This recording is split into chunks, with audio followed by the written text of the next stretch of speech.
Sleeping late, getting stoned with his buddies, strumming the guitar and living off the fat of the land, Jerry Garcia in his early 20s didn't have much responsibility.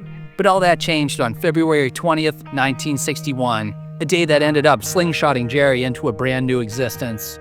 Now, around 1 in the morning after a party at the chateau, Jerry and 3 of his buddies took an old Studebaker out for a ride. With Jerry riding shotgun, the driver of the car floored it, getting the car up over 90 miles an hour on Junipero Serra Boulevard just down the way from here. When they got close to the Menlo Park Veterans Hospital, the car began to rattle. Suddenly, one of the tires clipped a curb and the car flipped multiple times. Sadly, it landed on top of one of Jerry's friends, Paul Spiegel, killing him instantly. In the crash, Jerry was also thrown from the car. The crash was so violent, he lost both of his shoes in the process. Jerry landed in a nearby field where all he sustained was a broken collarbone. Jerry would later go on to state that the crash was where his life began, and stated, "Before then I was always living at less capacity. I was idling, then that was the slingshot for the rest of my life." After the crash, Jerry wasn't screwing around any longer. Which brings us to here. 436 University Avenue, Palo Alto, California. This was the building that was once home to the infamous Bohemian coffee house, St. Michael's Alley. This coffee house was where beat poets, philosophers, students, artists, and musicians all gathered together to let their creative juices flow. Grateful Dead bassist Phil Lesh once said, "You could get up and play music all night at St. Michael's Alley for the price of buying 1 cup of coffee. It was the absolute best deal in town."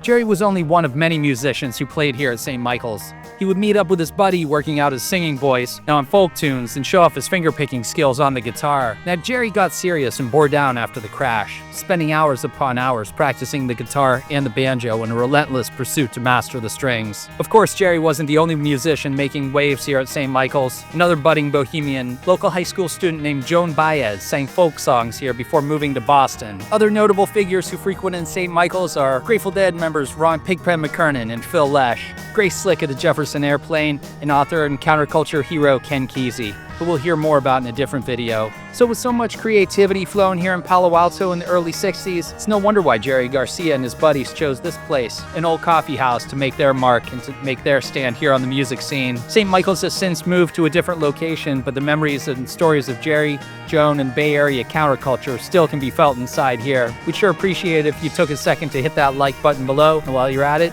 please subscribe. See you at the next stop on the Grateful Dead tour.